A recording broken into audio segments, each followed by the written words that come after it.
So I'm Johnny. I founded Social Talent, my business partner Vincent, about 8 years ago. And businesses around the world and recruitment agencies and organizations use our platform and software to build recruiting academies for their staff.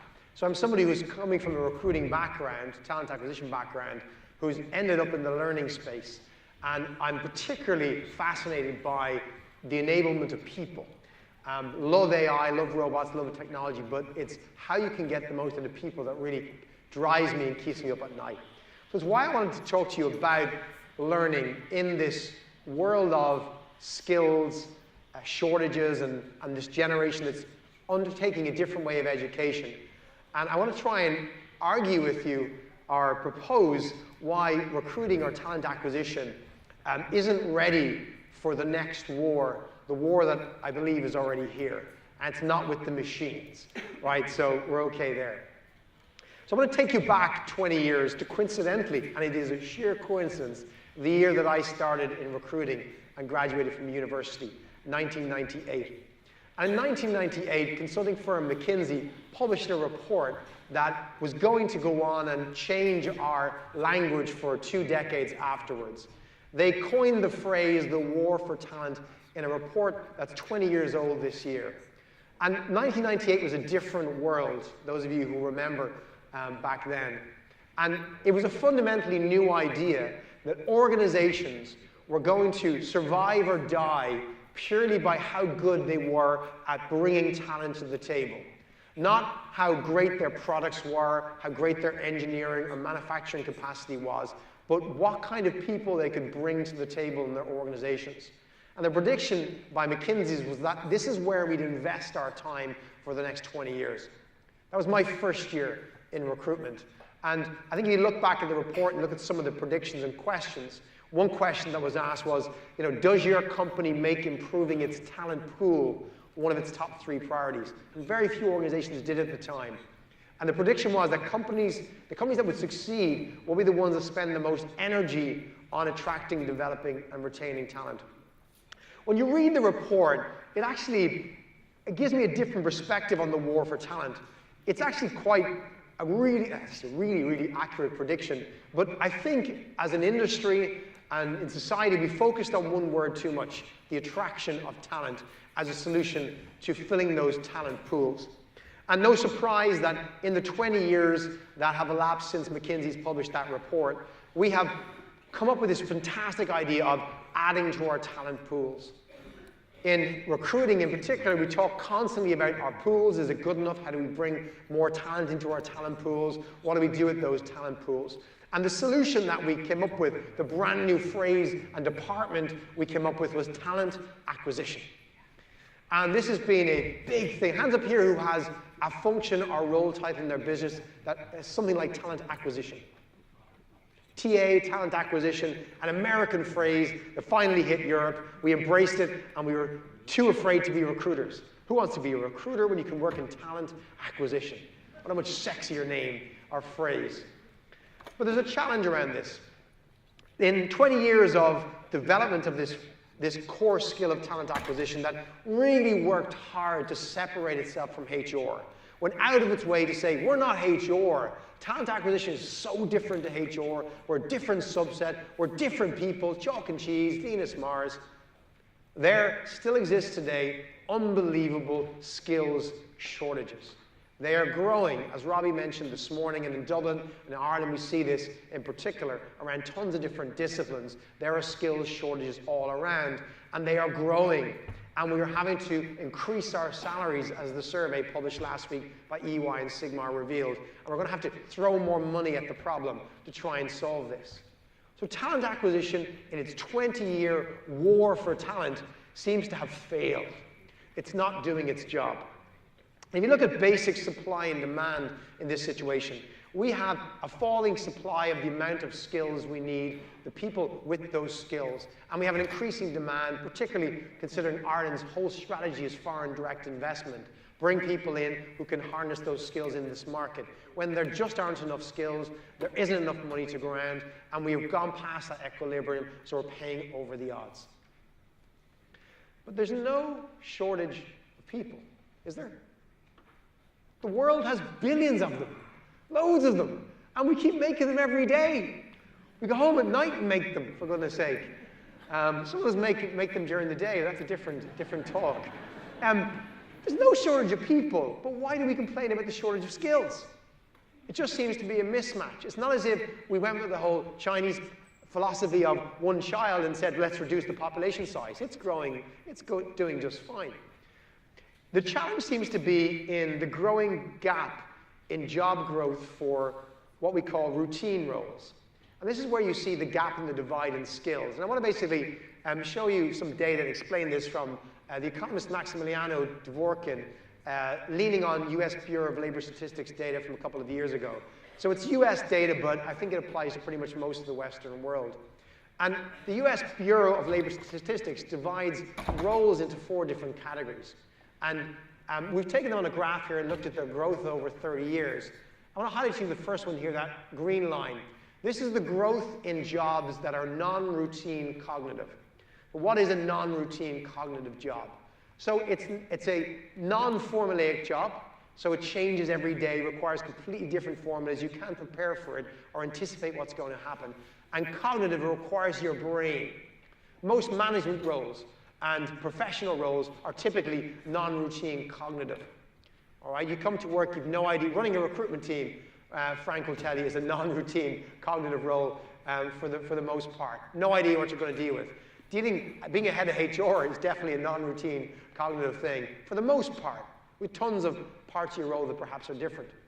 And if you look at the second growing graph, it's non-routine manual. There is growth in manual jobs. There is this the world over. Manual jobs are growing, but only if they're non-routine. What's a non-routine manual job, I hear you ask? Well, we heard about one in the last presentation. A healthcare worker, perhaps who's working with the elderly and infirmed in their homes, that's non-routine manual. A lot of manual work going into the home, helping them move around, give injections, administer medicine, etc. But every day is different, every patient is different, you don't know what to expect. It's non-routine, but it is manual. And non-routine manual jobs are growing.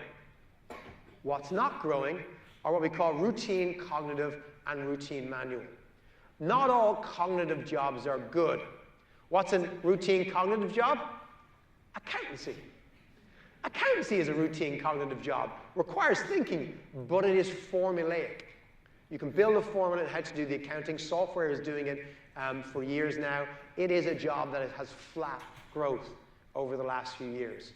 Non-routine manual is obvious. It's working in a factory. It's doing a kind of programmatic job. Building cars is a non-routine manual job that's been replaced by robots for the last 10, 15 years. One of the first areas replaced by robots. So it's the type of roles that people are doing that needs to be looked at. There are jobs for manual laborers, and there are jobs for people who want to use their brain. But the only jobs that are worth investing in and looking at are the ones that are non-routine. They're the only ones that are growing. So the question becomes, how do we start redeploying routine workers into non-routine workers? It's not, as the likes of Trump would try and convince you, that we need to get everyone as a manual laborer and teach them to become a programmer or software developer. Some people are built for manual jobs, and they want to do manual jobs, and some want to do cognitive jobs. The question becomes whether it's a routine or non-routine. AI technology, digitization will replace routine jobs of all descriptions. But they're not, and no one's arguing that they're going to replace the non-routine jobs. So I want to just introduce you to a quick 60 seconds from this gentleman. CVK is the CEO of HCL Technologies. Some of you might know HCL. They're one of the biggest Indian IT services business, 120,000 employees. And he spoke on a forum at Davos, the World Economic Forum, last month. I wanted you to quickly listen to what he has to say. As I kind of look at this problem and then want to narrowly focus on technology industry, I think the wolf is not going to come. That's really the strong belief that I have. And it's really, if you look at every technology company, there is a huge shortfall of skills.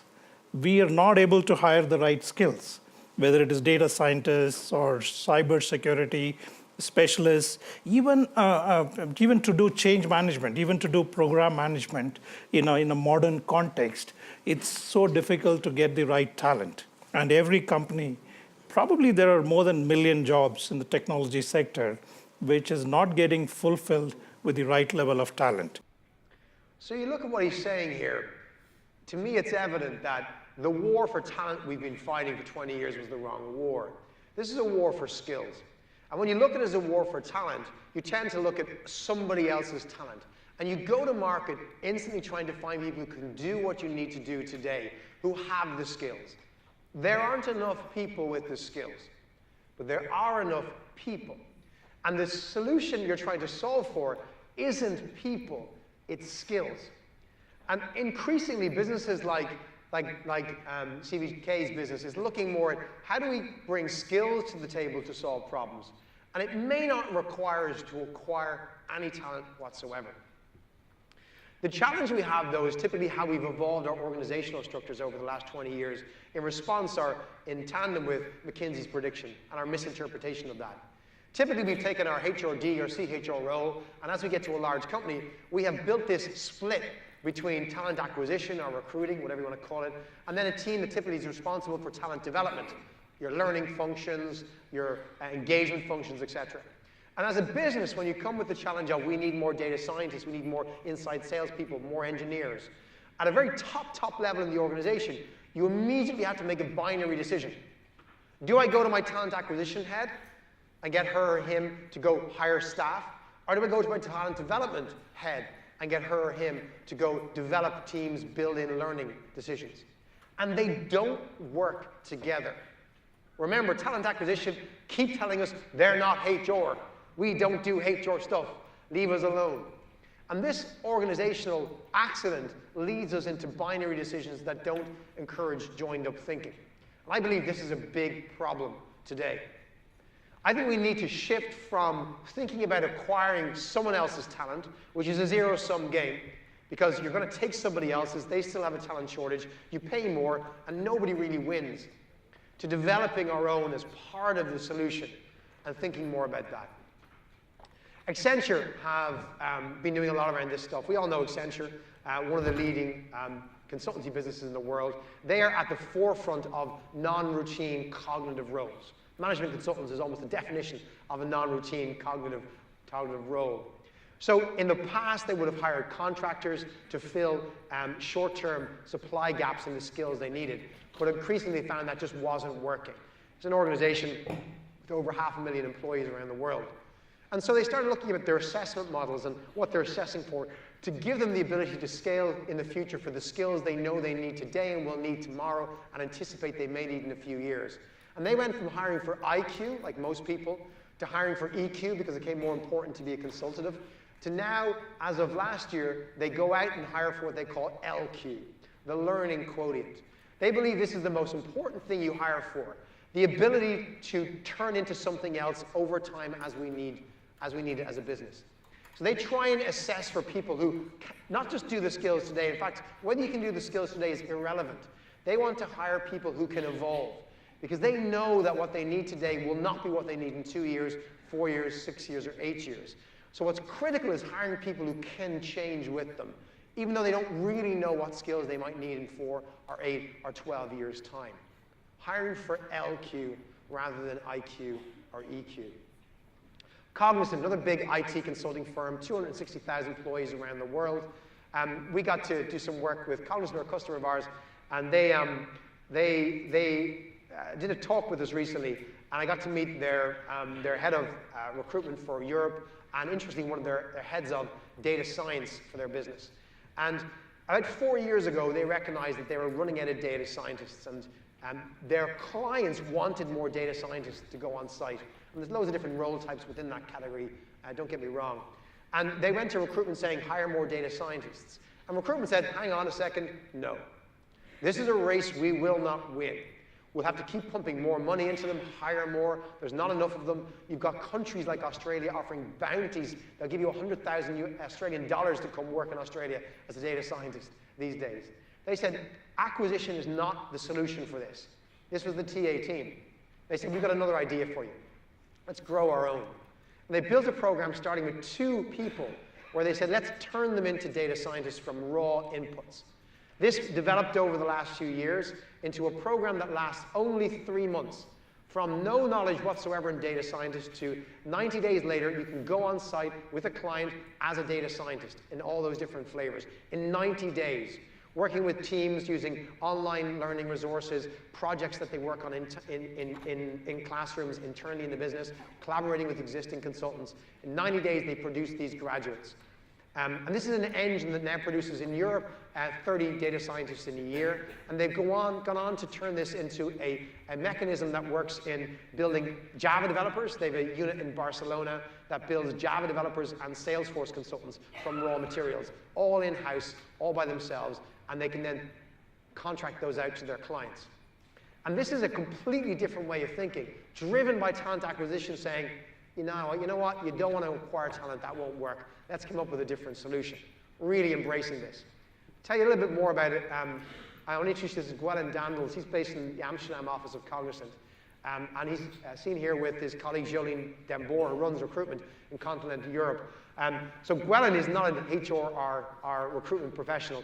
He works in the analytics and AI team in Cognizant. And I want to share with you his insights. We used to hire exactly according to the specification that we needed in a project.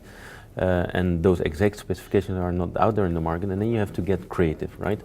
So we said, okay, let's take this another way, because anyhow, if we really look into the market, then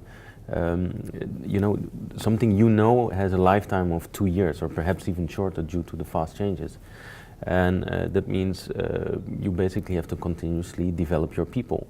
So why not do that with the people we recruit as well? And instead of looking for the exact match, look for somebody that has a certain minimal set of requirements that's to be successful, somebody that's entrepreneurial and fits our corporate spirit, but somebody that has the passion, especially the passion and the potential to be successful in that role. And then we recruit accordingly, and then we will train people and develop people, mentor people to be successful in that age. This is about us as an industry, as a sector, as a profession, trying to come up with solutions to fix what is a skills supply chain problem.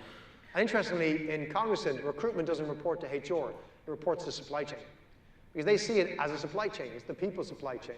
And they therefore have a very different approach to how they deal with the challenges.